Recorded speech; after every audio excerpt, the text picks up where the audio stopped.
Discord, Twitch, and Unity are in a dire state. Uh-oh. A lot of tech is dying. Here we go.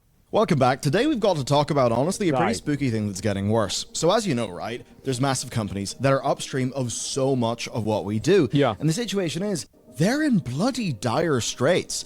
Twitch has kicked off a massive layoff wave. That's right. Unity, another massive layoff wave. Wait, was that Minas Tirith? A massive layoff wave. Unity.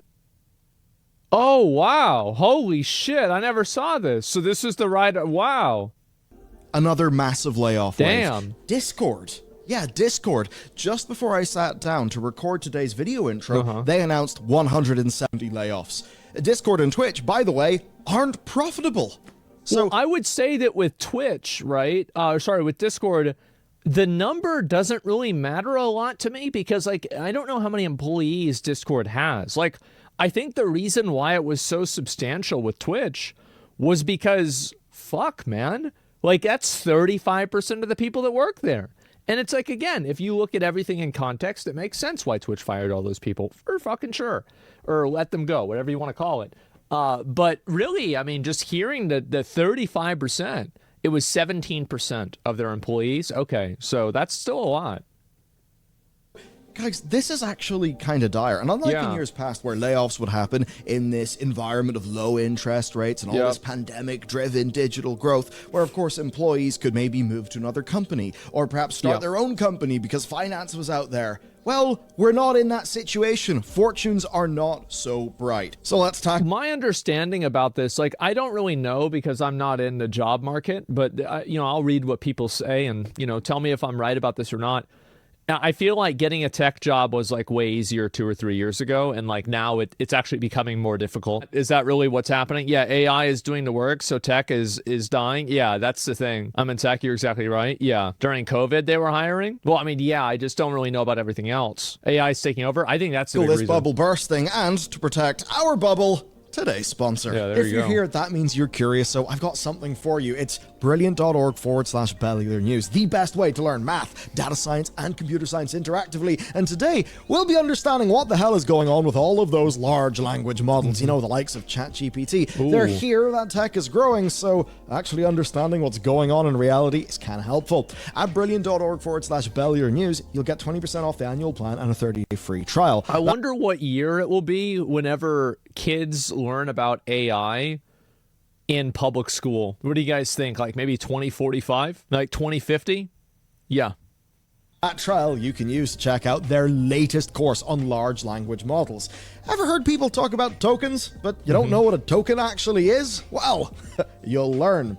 And here's a fun example, right? I told it nothing, just man and a girl, post-apocalyptic setting. Yeah. And what it gave me, what Midjourney gave me, was clearly just The Last of Us. Yeah, what a surprise. The thing is, though, if you learn how these models work, you can actually understand why this happens. Yeah. And that is really powerful. It's a part of Brilliant's overall computer science set lessons, which will take you from the fundamentals all the way to, yes, neural networks, large language models, and things like how search engines actually work.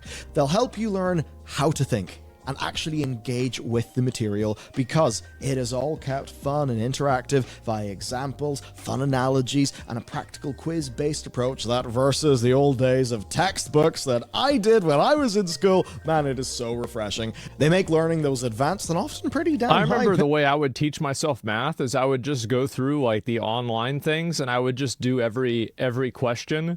And I would just keep getting them wrong until I got them right. I never even read how to do it. I was like, do I do it like this? No? Okay, well, let me try something else. It's basically the way that I play video games. The way I learn how to do it right is I figure out every other way to do it wrong. So process of elimination, yes. Topics so much more approachable. So start today with a 30-day free trial at brilliant.org/Bellular News, and the first 200 to click my link get 20% off an annual plan. Let's talk about the layoffs then. So, per the folks over at Game Industry Layoffs, it's lovely that exists, 2023 saw an estimated 10,500 layoffs within gaming, right? And the top 5 were Unity, ByteDance, Embracer Group, Epic Games, and Amazon. And there was really nothing good about any of this. In so many cases, right, this was staff who were confidently given I'm actually really surprised that Amazon laid people off in the gaming industry, in the gaming division. Because, like, you can obviously say, oh, New World, not so good. But really, you also have, I mean, they're publishing Throne and Liberty. They're publishing Blue Protocol. They are actively publishing Lost Ark. And the biggest one of all is that they announced they're making a Lord of the Rings MMO. Like, they said they weren't going to do it, and now they are. So, like, how are you laying people off whenever you're going to make a new game? This is very confusing to me. The problem is those roles were based on predictions of future then it is again now. revenue, right? And there's the problem. I tried to talk to somebody. They won't give me any info yet. Pumped-up pandemic-era investment that obviously was a bubble. And that bubble has somewhat popped, and that has hurt a lot of people. Now, the claim that we keep on hearing is the layoffs are necessary. They're required in order to shore up company finances and to not have problems later on. And in many cases, I actually do think that's true. The problem is they grew irresponsibly. And all of this is completely right. Like, that is probably the best way to say it. That they grew irresponsibly. Yeah, like during COVID and during like the big tech boom and everything for like, the 2010s where, numbers were just going up like this, they just kept hiring for that to always be the case. And like they hired all these people on for COVID, and like any normal person would know that COVID isn't like, this isn't going to last forever. And eventually people are just going to get bored of sitting at home and go outside anyway. So like anybody could have predicted it would end. 2024 has started with the number 5 contender, Amazon, laying off a further 35% of their staff at Twitch. Yeah, 35%. I mean, oh my God, that is absolutely brutal. Then next, the number 1 winner of 2023, Unity. Who could have guessed that? Unity laid off 25% of their staff. Well, I think that's a good thing. It shows that it was a bad consumer unfriendly business or consumer unfriendly trick they tried to pull, and it cost them a tremendous percentage of their company. Yeah, this is a good. It's very good that this happened because it goes to show that there is a negative effect for bad behavior. Off a quarter of their staff. There a quarter. Remember, Market speaks, they were already because again, 1. the reason why Unity was affected so badly is because they were selling to other businesses. Like, you can trick and hoodwink fans all day. Like, oh my God, Diablo 5 is going to be so much better than Diablo 4. Blizzard's finally listening. Okay, you're out $70 if it's bad, right? $70 in a few hours. Who cares? It's not a big deal. But the difference is that, like, whenever you're making a company, you're investing, like, $7 million into some fucking game. And then Unity just like decides to flip the script on you randomly. Well, I mean, losing $7 million is a bit bigger of a deal than losing 70, right? Especially $7 million and like 3 years of development. So it's like business to business, the trust level that needs to be there is like so much fucking higher than it needs to be with like consumers. Because consumers are stupid, but businesses aren't. For the most layoffs, because they can't afford to be stupid. Are gone. Whereas customers can be. Unfortunately, it's not just those two companies, though. Slipgate Ironworks and Embracer Group Studio, it is also losing staff, as is a VR studio. Another fascinating thing that's happening, though, is there's actually finally some changes in the Unity board. People are leaving, and John to be honest with you, while it's a little bit conspiratorial, I almost think it's good the people who are leaving the board. More on that later. Yeah, Let's talk about Twitch first. I'm going to stop in with... And Belluer was directly affected by this too, because he made a game, The Pale Beyond, and the game was made by Unity, or made in Unity. So like he was directly affected by this. CEO Dan Clancy, who has announced they're laying off more staff. Now, in March of 2023, Twitch laid off 400 people. They then laid off more people in October, and that was following a few different moves in their business. One example of that is they left the Korean market. Basically, their margins were narrowing. I believe there's other streaming providers in Korea, and there's a few other things. So they got out. Complete fucking government monopoly, absolute market manipulation, a subversion of the free market, capitalism gone wrong. Korea apparently has problems. It's not a perfect country. It was not Twitch's fault.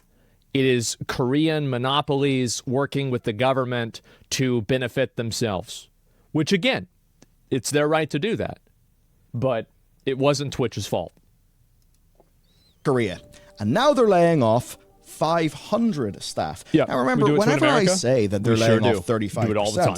that is 35% of what they have now post all of the other layoffs. So certainly you've got to say, think about the company Twitter, X, as I suppose they now want us to call it, where it had, what, like 10,000, 8,000, 7,000 developers? Or not developers, but, staff. And I think anybody with a working brain just would think, what?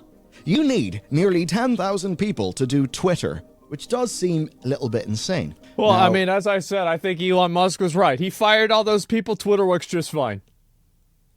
How's that happen? I think we all know how it happens. I think we all know.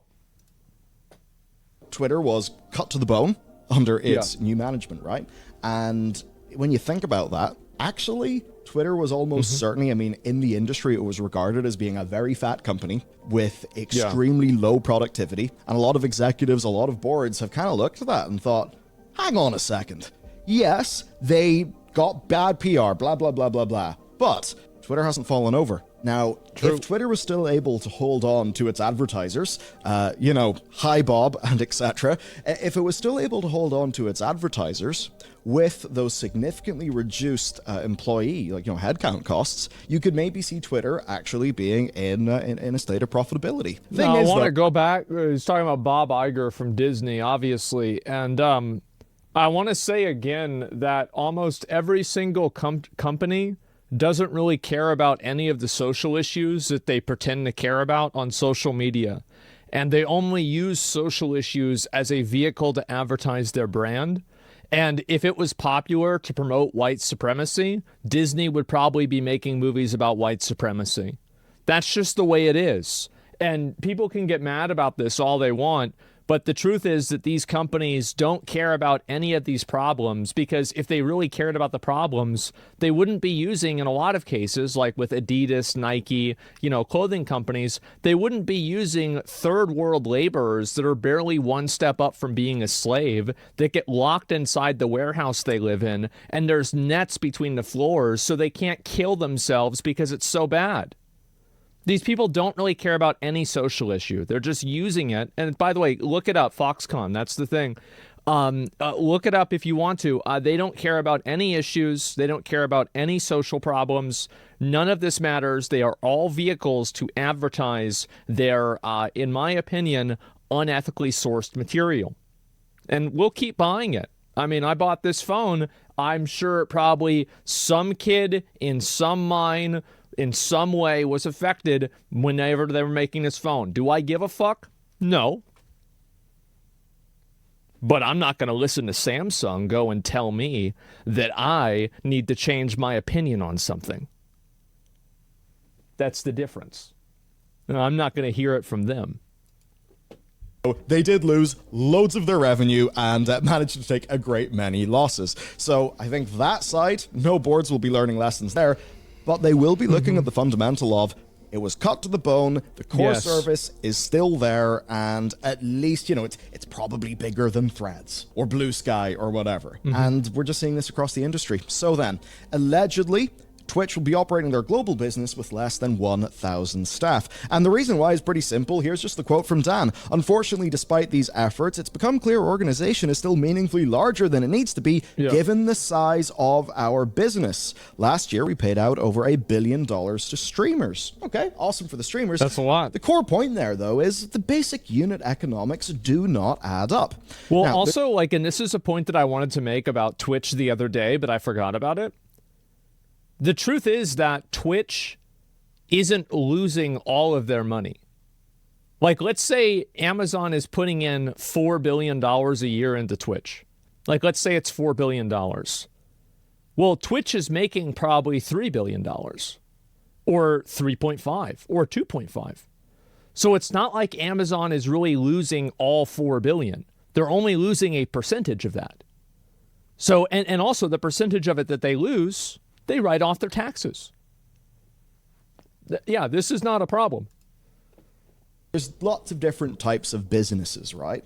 as an example, the business that we run here between the game studio and, this, right, YouTube, it's a bootstrapped, cash flow generating business that's not taking on like equity investment or anything like that. So whenever I'm trying to grow the company, it's literally, how can I sustainably make the line go up so that I can put more of that money into higher wages for our team or maybe into doing some cool new things. And that's it. What I'm able to do is so directly tied to our cash flow. However, when you turn into a big sort of growth kind of company, it moves away from that. And then it moves into bets being placed, bets on future growth. And what happened during the pandemic is everybody flocked online. As an example, if you look purely at sales, you would think that Shadowlands is the best expansion that World of Warcraft ever sold had like crazy because it was the fastest selling one. Of course, World of Warcraft is an MMORPG and Shadowlands launched in the pandemic. That's right. So even though it had these massive sales, the game actually went into a deeply unhealthy state very rapidly after its launch. If you were to make bets based If only somebody had told them ahead of time. If only somebody had said ahead of time, man, Blizzard, I don't think Shadowlands is going to shape up the way you think it will. If only, dude, why didn't somebody tell them? On looking at Shadowlands and thinking, line go up, you would be sorely disappointed. And that has happened across industries. Now, of course, what that's meant for Twitch is they're trying to do more obtrusive things to earn revenue. More advertisements are played. There's the whole streamer bounty system that we've talked about ad nauseum last year. And fundamentally, they have a problem where if you're a really big streamer, right, you can do a deal that is, say, worth 100 grand to promote a game. And I know those are eye-watering numbers, but that's what the really big streamers can do. Twitch makes none of that. If it was 70-30, Twitch would make 30 grand. That would be a decently meaningful amount of money to them. So overall, they haven't been able to raise their monetization as they would like. The company literally has bad unit economics, and clearly, rather than weather that storm, Amazon just don't want to continue hemorrhaging money. To manage this, then, I don't even think that's what it is. I think that probably Amazon wants to hold Twitch to a decent degree of financial accountability. Like, hey, don't waste all of our money, only waste a little bit of it. Only waste what you need to waste. And also, like, companies will regularly downsize. Like, there's no problem with downsizing whenever you don't really need the people that you have there. I mean, it's just, like, I think that the problem really, I don't like the mindset that a company should be relied on for employee welfare. Like, the company should not be responsible for taking care of its employees. That should be the government's responsibility in the way that the company has to maintain a job for them. The government should be accountable for that, not the company. Then don't hire. Well, I mean, no, but you can't say that, right? Because hiring and firing things or firing people, like this changes with the economy. Like, things change all the time. You can't just, like, not hire or hire people for the indefinite future. Like, nothing, you don't know what's going to happen. You can't write blank checks. Clancy is doing a stream. Overall, basically, it's a spooky situation. If you're viewing Twitch, look, I don't think anything's really going to, like, go anywhere soon. I think what will be... Somebody said in chat, by the way, I'm sorry, as someone who works at the company, I'm not okay with the idea that I always have to be worried that one day I might be fired. What kind of a fucking life is that? I don't think that the company has a moral obligation to pay you indefinitely. I don't think that's fair to them. It's not fair that, like, oh, well, you hired me here, so you just have to pay me indefinitely for the rest of my life. That's crazy. And also, like, I know it sucks. Nobody says that it doesn't suck.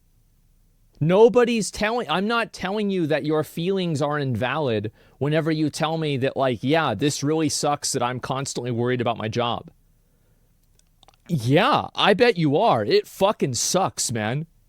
Absolutely. Like, I'm not disagreeing with you. I'm just saying that it makes sense that it is this way. There are a lot of things that suck, but they make sense.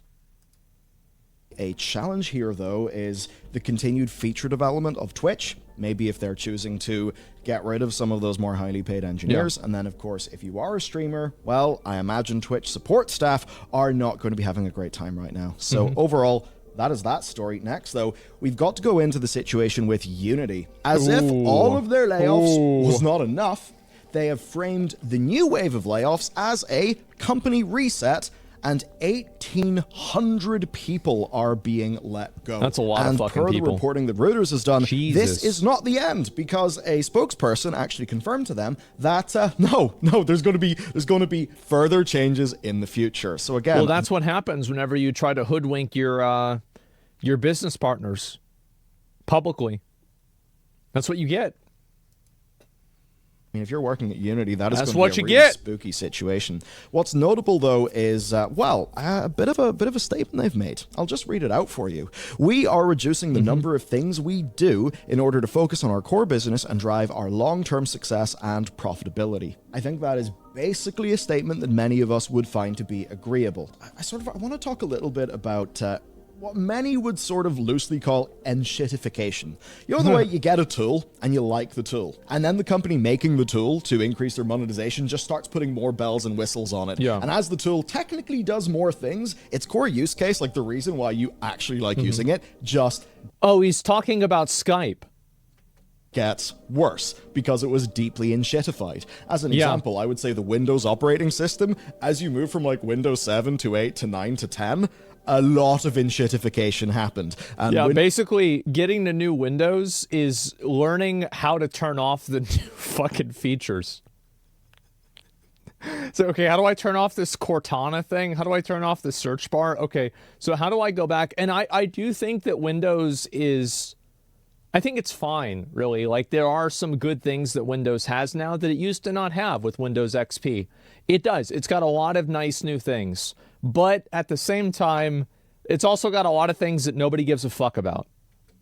Windows 10 was basically Microsoft trying to reduce the enshittification that Exactly, yeah. Windows 10 was great. I like Windows 8 and 8.1. Now with Unity, they basically thought, right, we have this video game business, but architectural visualization, virtual production, all of the other things that a game engine actually could be useful for in various industries. For Unity, that would always be kind of hard because Epic with Unreal Engine, they're just the default when it comes to virtual production. And when I say virtual production, just think, think of green screens in films, but instead of green screens, it's way more advanced and cool and super modern. It's basically how Mandalorian and the Netflix show 1899 plus many others have been filmed. So Epic's there.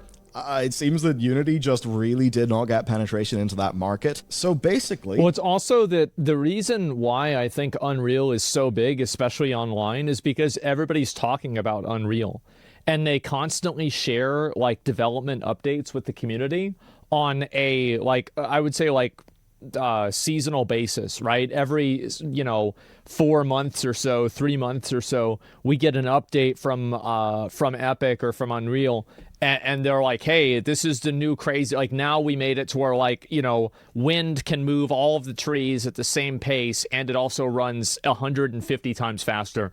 And so, everybody watches this video, everybody sees it, then you have, creators like Bellular and me, and, also, people that are into Unreal development probably don't watch, at least me, a whole lot, right? At least not for Unreal development. And so they're watching the creators in that space, and the creators are all talking about this. So it creates, a marketing ecosystem that promotes Unreal in a way that Unity just doesn't have any access to. And they don't have any access to it because they don't try. I've never seen an update done by Unity showing a new tool that they have in a functionally useful thing that an average person can appreciate. I just haven't seen it.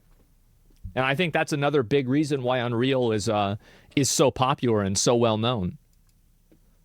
They're getting rid of a whole bunch of stuff so that they can refocus on being a game engine company, which is something that I would agree with. The thing here that's a challenge is, based on their old plan, many people had jobs, and based on their new plan, which I think most people within games probably basically agree with, or, okay, not necessarily agree with, but if you're a game developer, do you want Unity to be a game engine company, or do you want it to be a game engine company that actually does many other things with the goal of game engine stuff, video games basically being a side piece compared to the more profitable industries, big enterprise things they could do? I mean, you would prefer that Unity, the game engine, is focused on being a game engine, but that old plan led to a massively bloated company that is now being cut to pieces. And the ironic thing about that is, making Unity something more than just a game engine. The ironic thing about it is, architects and other types of, fields like that use Unreal for visual representation. So it's like basically Unity is trying to do what Unreal did without trying. And this is basically just how... Well, they were trying, but like without a loss to their core business. Morons, I suppose, make stupid decisions in boardrooms. I mean, I don't know. It just seems insane. Now, this is in line with other things we've seen from the company. Of course, we recently covered the story with Weta Digital. The core there, of course, so Weta, they're that VFX group in New Zealand. Of course, you'll know them from things like Lord of the Rings. Basically, the people doing the work, they are still Weta. They're still there, right? And they're owned by Peter Jackson. But the tech side of them that was making the tools, they got acquired by Unity, with the then being an agreement that, of course, Weta continues using those tools. And now Unity basically has retained all those tools and killed the bit of Weta that they purchased for like 1-point-something billion. So that's awesome. As we go on, then, these are basically rather than being specific, these are vast and sweeping, affecting all teams, regions, and areas of the business. Now, if you care about Unity just as a games engine, this is still a concerning thing, because the game engine business is also getting smaller. Again, you could hope that actually some goddamn mission focus from this company would mean that they're more efficient at doing the game engine bit. Now, there is another side to this, and this is one that I think is actually I think that they probably also could have thought that they were going to expand a lot more. But I bet with COVID, a lot of people were probably using Unity and Unreal way more too. So again, it's just what he said, it was irresponsible growth. News. So, a SEC filing was made, and this is detailing another set of personnel changes, in this case, the board. So, 6 founders of ironSource, are leaving their roles in Unity over the next 6 months. One is leaving his role internally, but remaining on the board of directors. Now, you probably see that and think, Michael, what the hell are you on about? Who's ironSource? ironSource were an app monetization company that merged with Unity, and a lot of people started to sleuth about. And essentially, the VC company or whatever, the holding company, the people who owned ironSource, a bunch of them kind of ended up on the board of Unity. And a lot of people were kind of suspicious about all of this. Sure. And, you could maybe see with Unity going away from being an everything company to trying to be a game engine company, and a bunch of ironSource people seemingly leaving. I mean, maybe that is a good thing. As they say, shit flows downstream, so changes in the board might actually matter. But of course, that's not going to be... I think it makes sense that they're changing the board.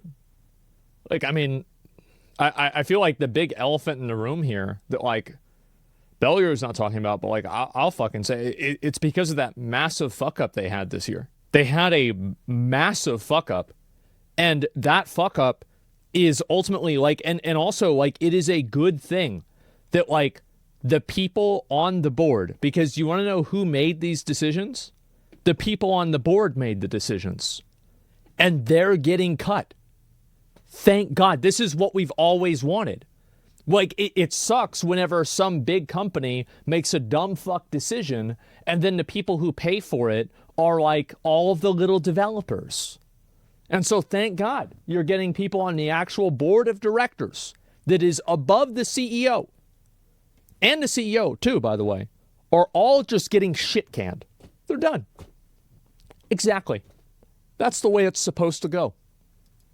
Much comfort. That's accountability to the staff who are being impacted by these layoffs. And that's really it for the video. Honestly, I mean, this is all a hell nightmarescape, but hey, at least I think we've had fun together today. So I hope you found this to be interesting. Definitely check out yesterday's video on what Valve are doing, and I'll see you over there.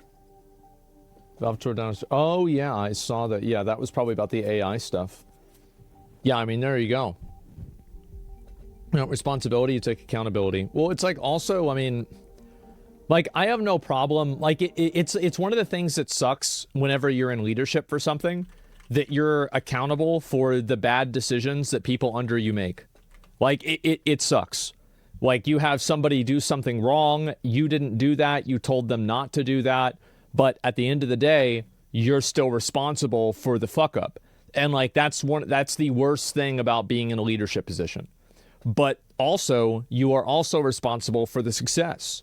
So if your team does well, you get a bonus. if your team does well, you get acknowledged as being a driving force in that team being successful. So like there's positives and negatives to it with everything. Yeah, it's high risk, high reward. That's right.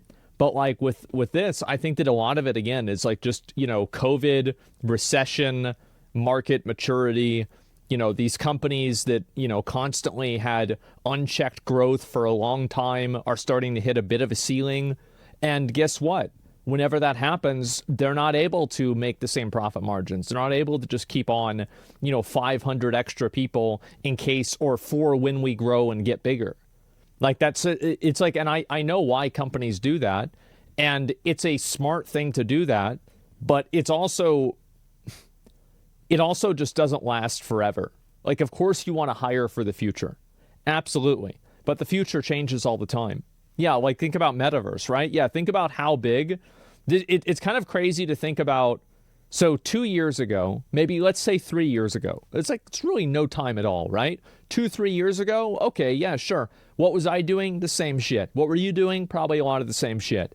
So just that recently, there was like this fucking massive gold rush on NFTs. There was a massive gold rush on crypto. Like everybody was bringing out their new coin. Everybody was talking about the metaverse. There were, like 17-year-olds that make $1 million on a picture of a monkey. So like the entire culture of like tech was like so pie in the sky idealistic that guess what happens? Well, eventually reality hits. And whenever it does, like you think about all the people that were hired on, with Facebook, with Meta for building the metaverse. Fuck, they renamed the company to Meta. Like, I feel like that probably had something to do with the metaverse, I would assume. And so all of this happens and nothing, like it didn't happen. Like it never made any money. The metaverse was a joke. And then, ironically, whenever people stopped caring about the metaverse, then something like really cool happened. And let me see if I can find this. I'm not sure if I can. Oh, fuck. I'm not sure if I can find this. But anyway, Lex Friedman did a podcast with Mark Zuckerberg, and they were in the metaverse, and it was great. Like, the quality on it was amazing. It was incredible. But, like, there hasn't been a practical application of it that actually works and makes sense. And it doesn't add value. See, like the problem I think that a lot of people have with, something like the metaverse is that it adds no value to the actual user. It only adds value to the company. And this is like another big problem that I think games have too, is like games try to add things like DRM. Like DRM adds no value to the customer. Like it does not make your experience better that Monster Hunter now has DRM. And I think this is what the problem is that companies don't know how to, it's like they're disconnected from like their consumers, right? And they don't understand like, why are these things happening? Why aren't people buying this? Yeah, Capcom, yeah, exactly. But that's winning a holdout period because you have all the funds and are big enough. You didn't innovate. You were just able to survive spending money and time. Modern day Amazon. Oh, yeah, no doubt. But like all I'm really trying to get at with this is that it should be no surprise that these tech companies are losing a big market share because people aren't using it as much. Think about how many people did Discord calls all day, every day during the pandemic that aren't doing it anymore. Think about how many people were watching Twitch during the Among Us COVID boom. Think about how many people were using Unity before Unity decided to alter the deal and pray that I do not alter it any further. Guess what happens? Well, fucking accountability happens, and these companies, they fall apart. That's what happens. They've got to fire people. They can't make money. I don't think big tech companies are interested in developing VR content for a very limited number of people who happen to be able to afford VR gear. VR is bullshit, and I don't think it will ever really be popular. Like, it's a meme, and it is a gimmick. It's never going to, like, in the state that it is now. Like, obviously, it will change, and one day it will work. But right now, in the current state, it's just, who gives a fuck? VR needs to work sitting down, not moving. Yep, absolutely. there are already, neural networks that you can put on your brain that can read brain signals and then execute commands in a video game based off of what those brain signals are. Like, we already have that. So, like, Sword Art Online probably is not even 30 years away. Like, I feel like every year it gets closer by more than 1 year. So we'll see what happens.